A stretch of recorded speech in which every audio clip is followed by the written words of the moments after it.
regarder cette œuvre-là, comme ça, on pourrait se dire qu'elle est bien vide. On voit une chandelle, un miroir, des bijoux éparpillés et une femme assise, les mains posées sur un crâne. Et finalement, on ne sait même pas ce qu'elle regarde, cette femme. La flamme ou les ombres qui s'allongent dans le miroir, le nimbe de lumière ou l'obscurité des limbes.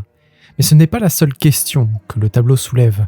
Après tout, que signifie ce crâne, ce miroir et ces bijoux ? Ils semblent à l'évidence vouloir dire quelque chose, mais quoi ? L'image est d'une désarmante simplicité et pourtant elle est étrangement difficile à quitter. D'ailleurs, on en vient même à se demander si cette femme dont Georges de Latour ne nous montre que le profil est vraiment le sujet du tableau. Il faut savoir que Georges de Latour était jusqu'au début du XXe siècle un parfait inconnu. En fait, il meurt en 1652 et il faudra attendre 3 longs siècles, 1915 pour être précis, pour qu'il soit exhumé des profondeurs de l'oubli où il pourrissait par un érudit allemand du nom d'Hermann Voss. Ceci dit, sa redécouverte n'a pas réussi à combler les lacunes de ce que l'on sait à son sujet. On sait qu'il est lorrain, qu'il a été peintre officiel du roi Louis XIII. Par contre, on ne sait pas qui ont été ses maîtres ni quel a été son parcours. Mais il y a une chose dont on peut être à peu près sûr, c'est l'influence directe ou indirecte d'un artiste italien turbulent mort 17 ans après la naissance de Latour, un certain Caravage. Et si j'évoque ce dernier, c'est justement parce qu'on surnomme souvent notre Georges de Latour le Caravage français. Quelques décennies plus tôt, Caravage avait donné un coup de clairon à la peinture en noyant ses personnages dans de puissants, de violents, de spectaculaires jeux d'ombre et de lumière. C'est bien sûr ce qu'on appelle le clair-obscur. Très vite, l'influence de son art est énorme, et une épidémie de caravagisme aigu, dont le clair-obscur est le plus éminent symptôme, va gagner toute l'Europe et inspirer les artistes.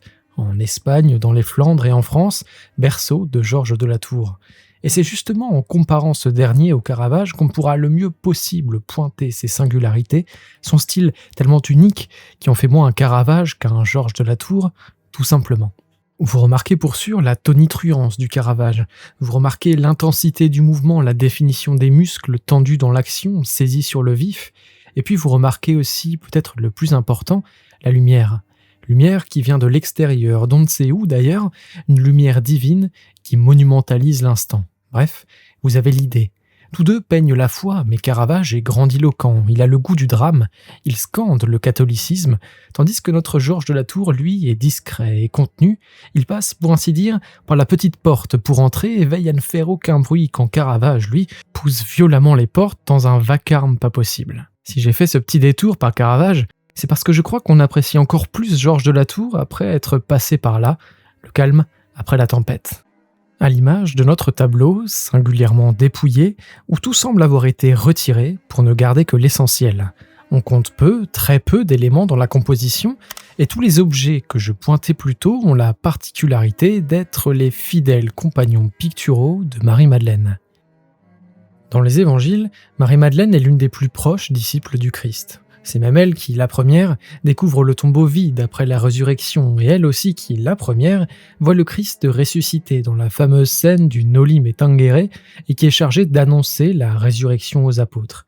Mais au fil des siècles, son image va prendre un tournant singulier.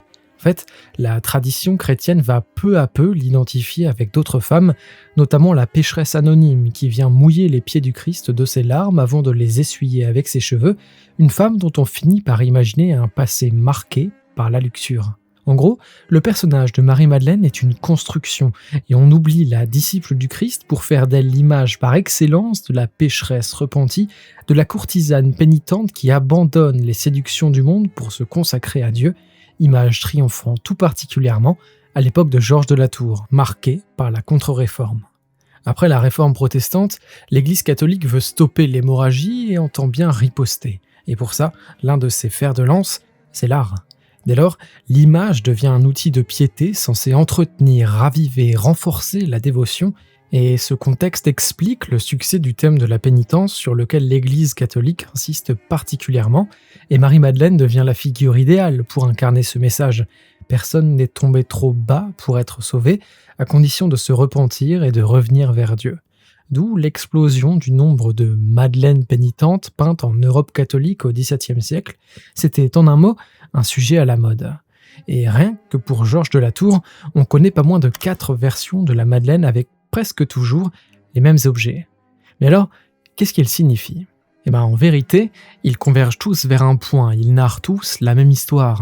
En fait, ces objets évoquent d'une manière ou d'une autre le passé supposé de Marie-Madeleine, marqué par le péché.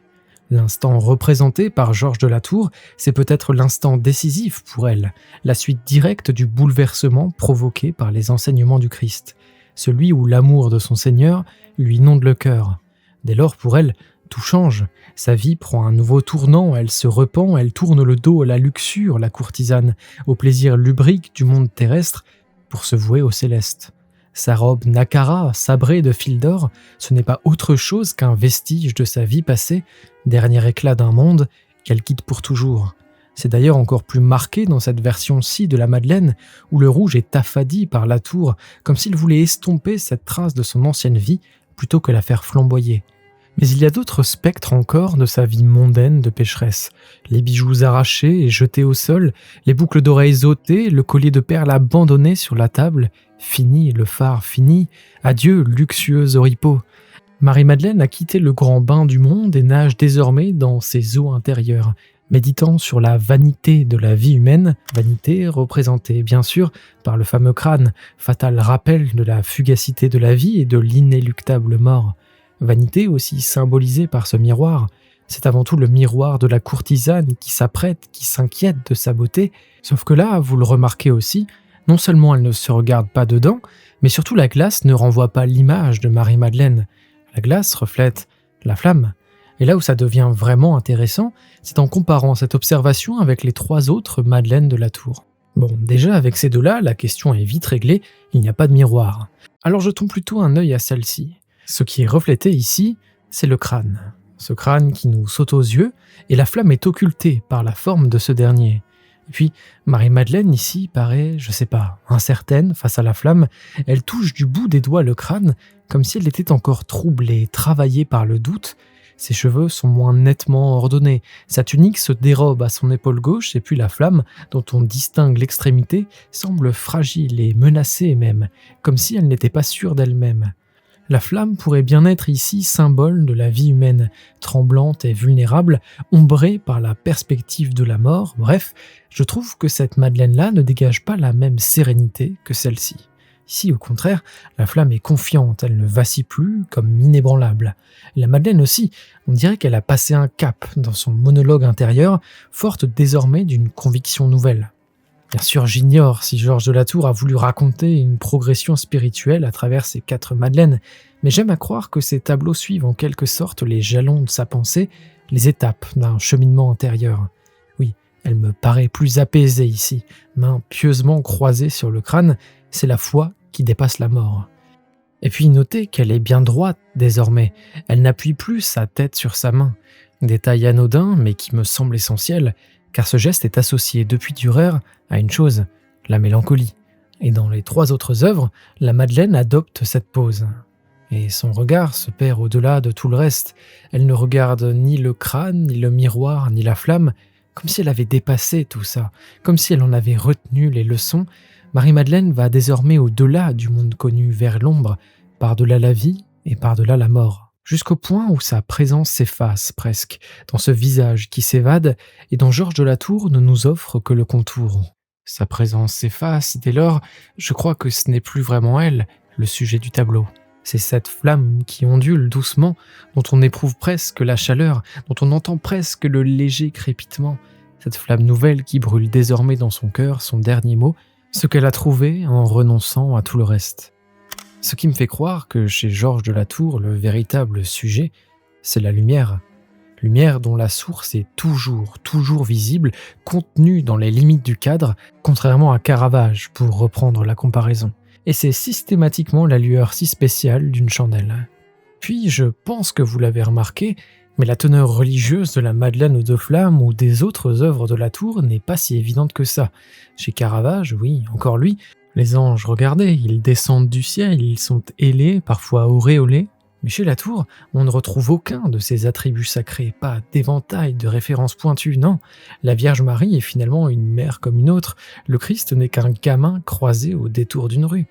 parce que c'est indéniable. Pour beaucoup d'entre nous, moi y compris, hein, on peut avoir certaines réserves, autant de remparts élevés autour de notre sensibilité face à une énième peinture religieuse. Devant une des innombrables Madones de Raphaël, on peut rester de marbre, indifférent à ces scènes qui ne nous disent plus grand-chose finalement, mesurant l'écart infranchissable qui nous sépare de ce qui était valorisé à l'époque. Mais chez Georges de la Tour, certes, les scènes nocturnes sont aussi religieuses, chacune est incontestablement pieuse, mais de lui, je trouve qu'on se sent moins étranger. On ne regarde pas ses œuvres d'un œil un peu neutre comme des curiosités d'une époque révolue, non. Les scènes sont quotidiennes, domestiques, familières, et c'est pour ça, je crois, que ses œuvres sont si touchantes et accessibles, et ce, même pour l'époque contemporaine. C'est peut-être aussi pour cela que notre tableau du jour, malgré ses quelques 4 siècles d'existence, nous paraît encore si étrangement moderne. C'est vrai surtout pour les scènes vespérales de Georges de la Tour, parce que la nuit, je sais pas, elle a quelque chose de particulier, d'immuable, d'inviolé depuis la nuit des temps. C'est comme si elle nivelait les êtres, qu'elle les ramenait au même niveau, à ces heures intimes par excellence où l'on se sonde, où l'on se livre à un monologue intérieur comme la Madeleine. Bref, la nuit, pour ainsi dire, nous ramène à notre condition. Ça a toujours été l'heure des rêveries, des pensées graves, des résolutions, l'heure enfin où, soulagé, on ôte le masque. En ce sens, les nuits de la Tour me rapprochent de l'homme et de la femme du XVIIe siècle, guettant les ondulations d'une chandelle. André Malraux disait magnifiquement que Latour est le seul interprète de la part sereine des ténèbres. Et comment le contredire devant cette douce simplicité ? Les noirceurs de Latour n'ont rien d'angoissant, mais servent plutôt au silence de ces scènes et participent à leur solennité. Chez lui, la nuit est éclairée par la timide flamme d'une bougie, la lumière est l'épicentre spirituel qui évoque une chose, la présence divine. Alors bien sûr, la lumière est aussi un moyen plastique, permettant de donner du relief aux vêtements et aux traits du visage, etc. Mais elle appose surtout un cachet mystique à ces scènes simplissimes et modestes. Elle est un miracle chez lui, un précieux trésor, à l'image de ce motif que je trouve infiniment touchant dans ses œuvres, ses mains qui viennent protéger la flamme des cierges, créant alors des contre-jours merveilleux, donnant l'impression que la lumière jaillit des êtres eux-mêmes, comme s'ils l'avaient en quelque sorte intériorisée. Chez Caravage, la lumière servait l'événement, elle était le moyen du drame, mais chez Latour, elle transcende la réalité et l'anoblit, elle habite les personnages et ce faisant, révèle leur âme. Le XVIIe siècle de Georges de la Tour était particulièrement incertain. Entre l'interminable guerre de 30 ans qui ravageait une grande partie de l'Europe, les épidémies de peste qui revenaient par vagues et les famines, sa Lorraine était durement éprouvée. Dès lors, en ces temps obscurs, les images apaisantes de Georges de la Tour étaient aussi des refuges, des parenthèses spirituelles, des respirations au milieu du chaos. Croyons ou non, elle nous est, je crois, familière, cette Madeleine, dans sa retraite du monde, dans sa dérobade au tumulte ambiant, cherchant, dans le silence nocturne, un repère. Alors voilà, 4 siècles plus tard, Georges de la Tour continue de nous offrir ce qu'il offrait déjà à ses contemporains, un abri dans la tempête, une lumière dans la nuit.